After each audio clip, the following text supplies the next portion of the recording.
Welcome to Heartspeak Podcast, episode 184, Aligning to Divine Truth. Well, hello there, wherever you are in the world, you are welcome. I hope you're doing well, and we are at last approaching that April the 12th date that I've talked about so many times as Jupiter and Neptune come together in Pisces. How are your dreams? My dreams are so active.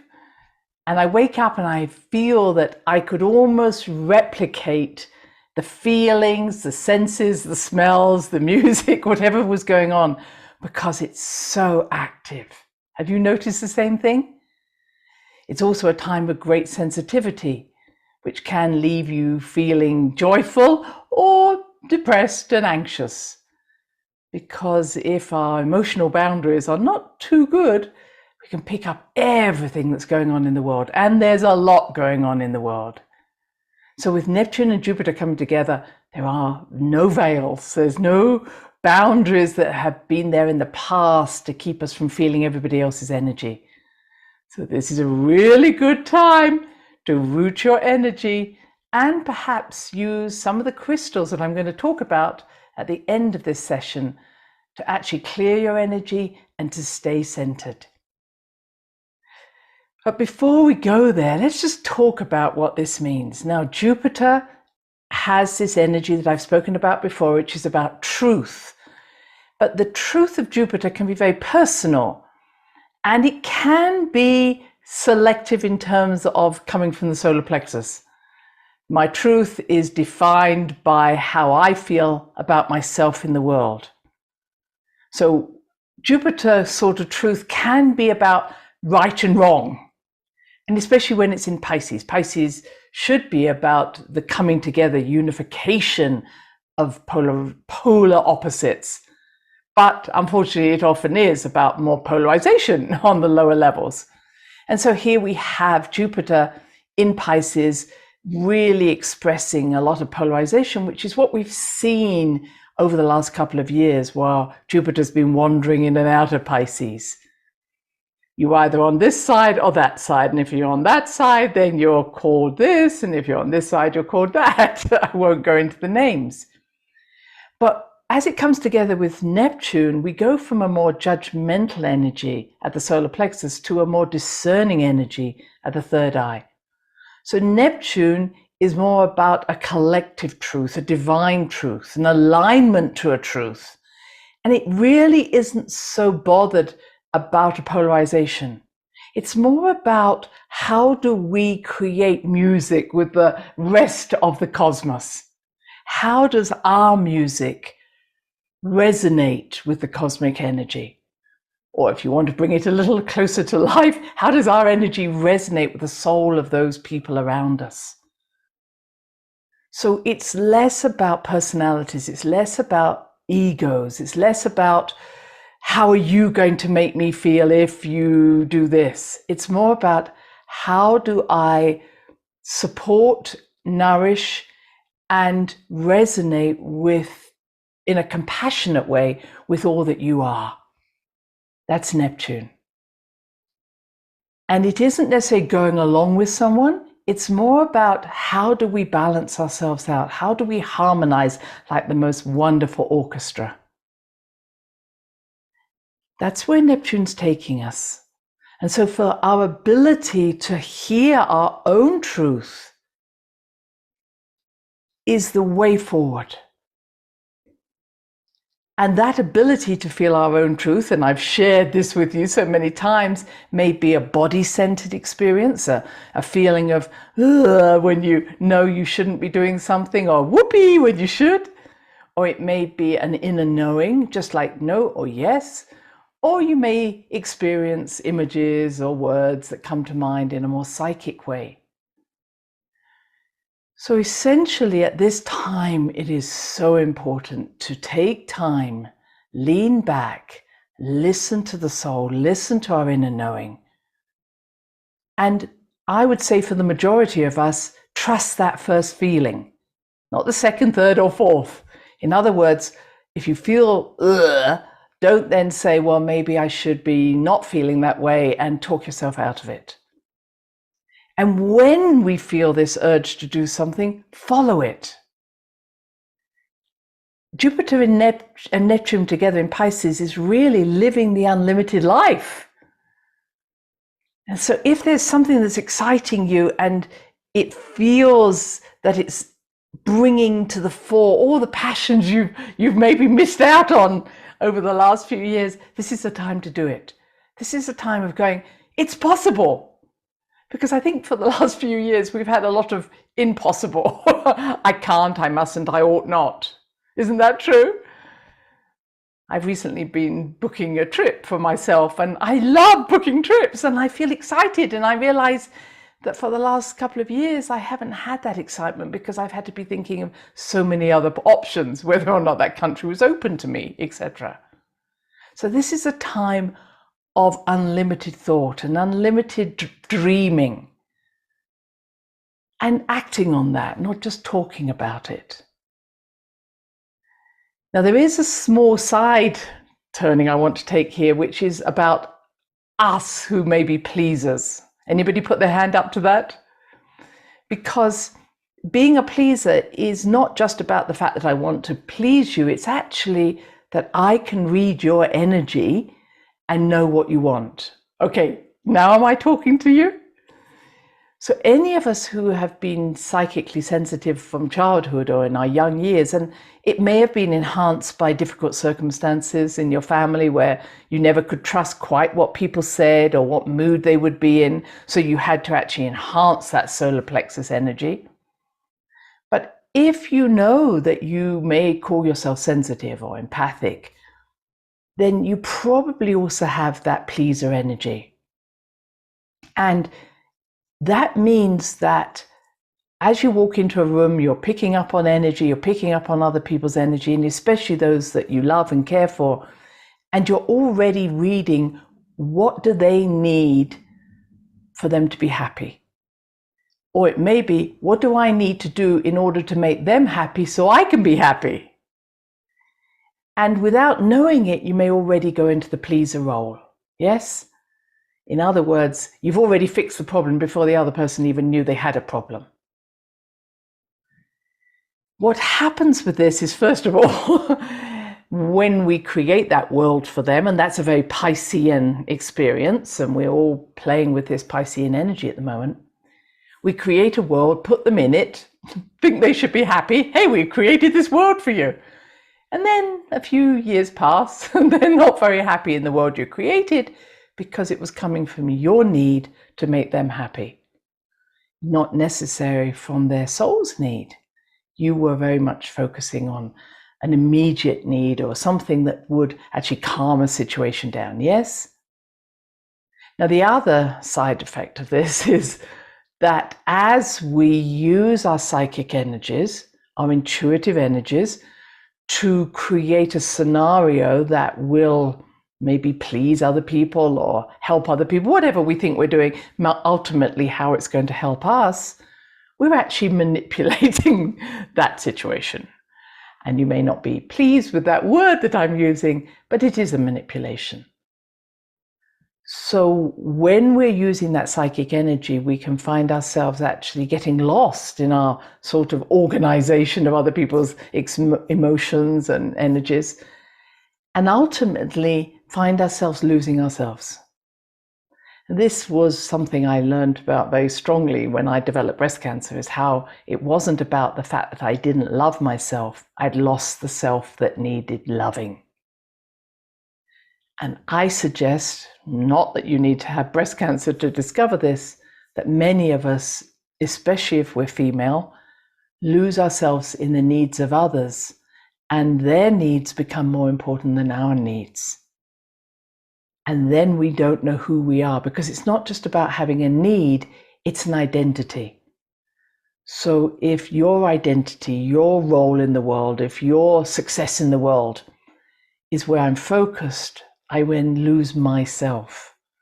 And when that identity dies, in other words, the children leave home and that was your identity, you're like, wow, who am I?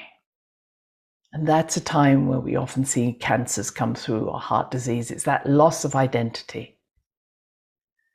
Yeah. So what I suggest isn't to say, well, gather around more people who need your help. But more importantly, at this time, who are you? Who am I?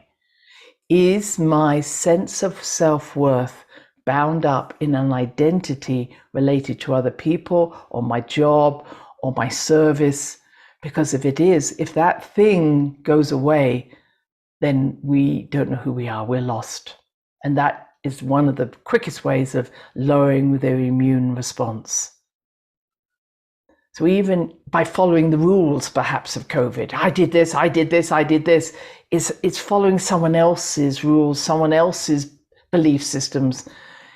It may be you say, oh, I totally believe in this, but I have to say with Neptune there, it is dissolving all our beliefs.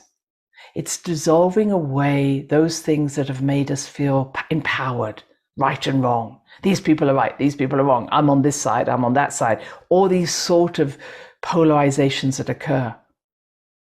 If that's how our world works, then we are going to feel even more confused during these times. Because as I spoke about before, the poles, the magnetic poles are dissolving, but so are the poles of who we are and who we need to be. And there's a lot of switching sides going on. Oh, I don't believe that anymore, and now I believe this. Well, it's not about one side or other. It's just, is this your truth?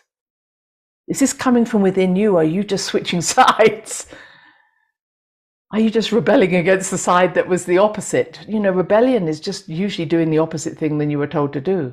It doesn't mean you actually have your own personal choices. We only know when we're free and independent when we have choice. And that choice isn't about, occurring once in a blue moon. It's now. I'm making a choice now and now and now. And it's really asking us, where's that choice coming from? So Neptune is saying, is that choice coming from a harmonization with universal truths? And you might say, what are they? Well, they're called resonance. Does your inner life resonate with your outer life? Does it feel harmonic? Do things flow? Or you feel you're always backing up against brick walls? Because when we're in resonance with that higher truth, doors will shut, doors will open, and we won't be disturbed when that happens. People will come into our lives, people will leave our lives. We won't be disturbed because we'll know that the fundamental truth is there, that we are loved and connected to the cosmic energy. And when that happens, whatever happens in our outer world, we will say everything is happening in harmony with the love that I feel within my heart and that is showering me at this time. Because this Jupiter-Neptune conjunction is about love, compassion. But it's not love because you're a good person or a bad person. It's love because you are. You are totally connected and always have been to what I might call the Great Mother, the creatrix energy. And when you're connected to that, whatever happens in your outer world is coming from a place of love. Whatever happens in your inner world is coming from a place of love. And that love, that resonance, is felt as intuition. Okay? So when we're making choices, we will immediately know whether those choices are in alignment with our inner self or outer self.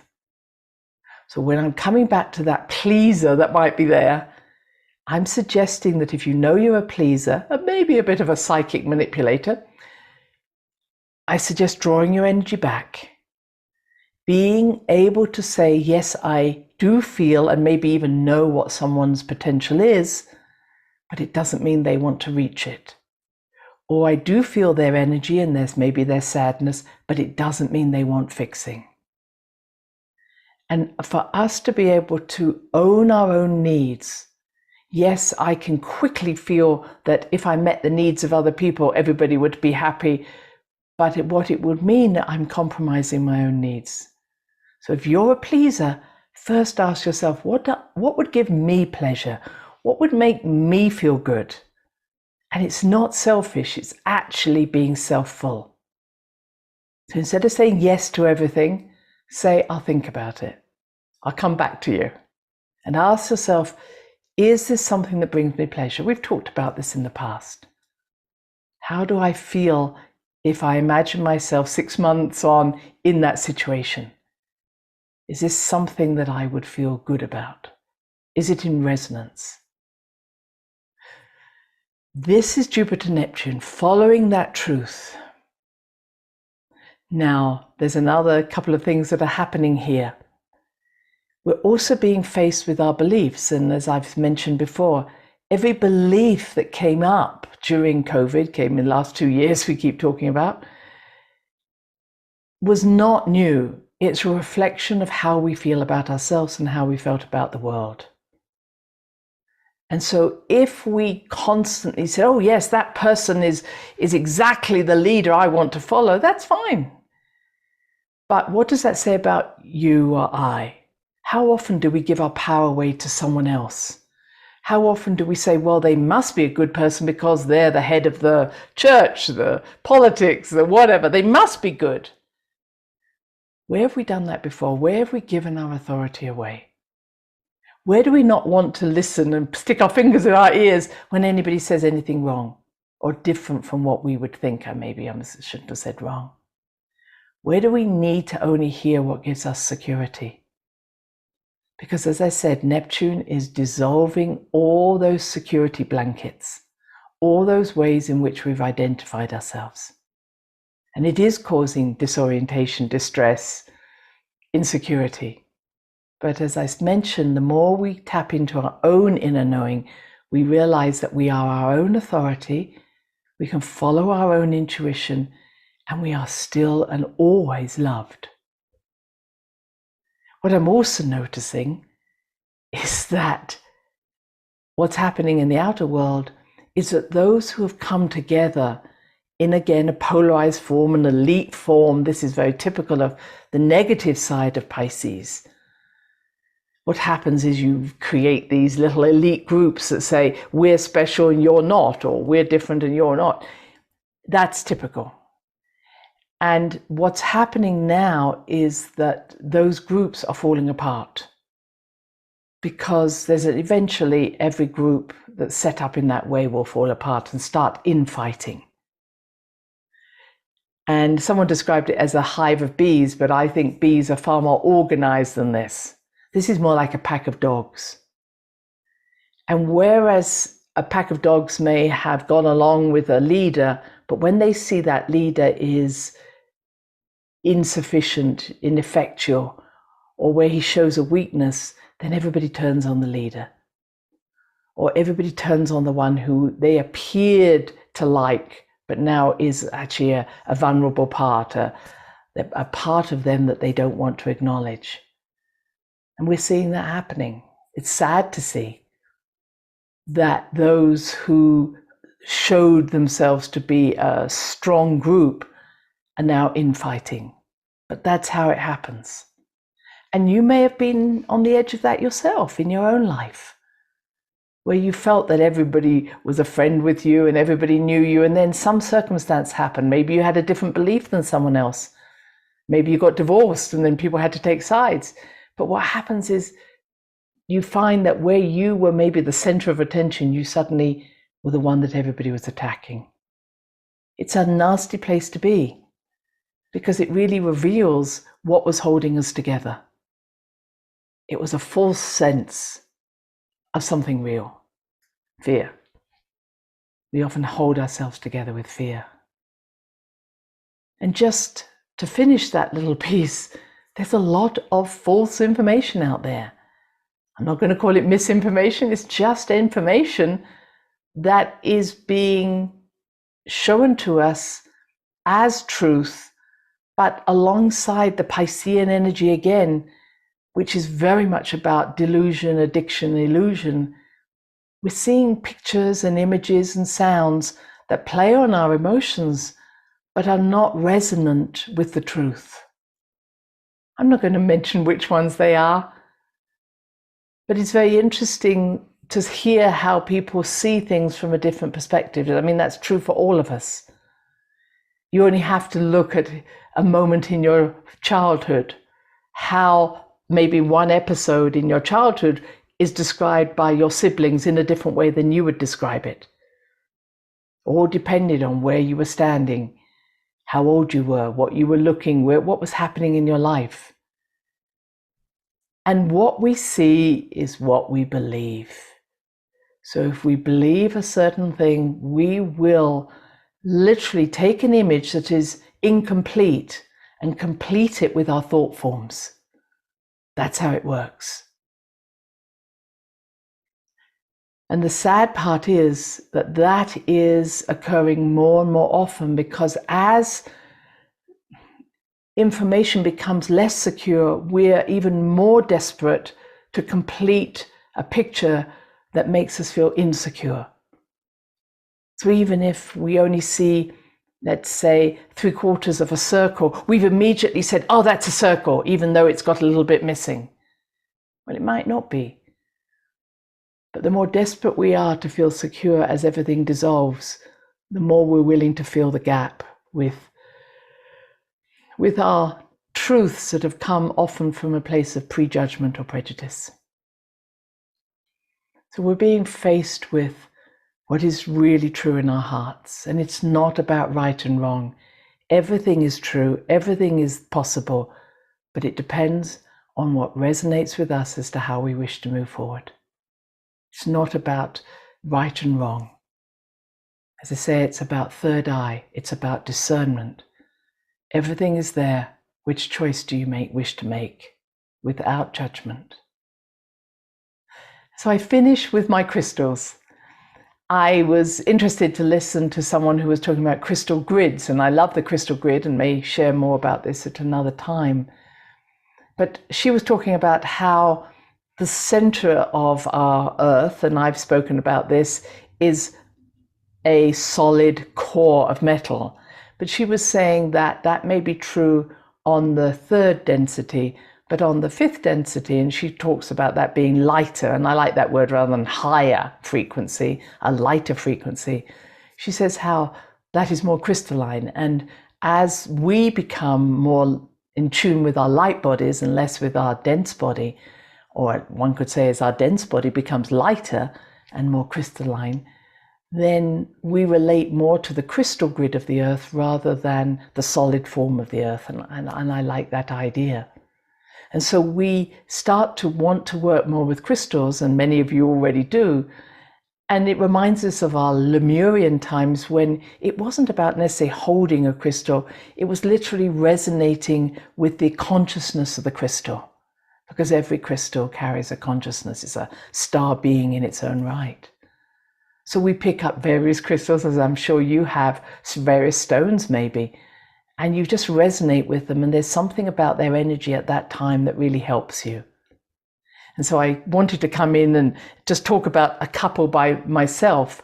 So one of them that she mentions is shungite. And shungite is a very strong stone, and it's really good for clearing electromagnetic fields. So having some shungite around your computers, around your phones, and I would say switch your phones off, switch off your computers when you can. Do not sleep with electromagnetic fields if you can help it. I bought myself a meter, and I went around my house. I couldn't believe what parts of my household were giving off electromagnetic fields that weren't even my Wi-Fi system. So it's worth getting a meter just to see, wow, I didn't know that had energy in it. Not turning on Bluetooth, getting away from carrying around an earbud all the time. All of that is not healthy for us. So shungite is really helpful for clearing that, and you do need to keep cleaning shungite because it gathers all this energy, and then you need to wash it with salt water or put it out in the sun, as we know we can do. The other one was selenite, and selenite is much more of a gypsum, a beautiful white stone or white gypsum, and it is such a good energy for clearing. And you can get a pad where you place other crystals on and clean those crystals, just allow those crystals to be cleaned by the selenite, or you can get a selenite wand and just take it up your body, down your body to clear your energies. You can do this with your chakras. But I would certainly look at these two at this moment, just for a time where we are needing to clear energies. And sometimes, even though we might do it in meditation, it's not always the easiest thing to do. So having something physical to clear our energies is important. And there we are.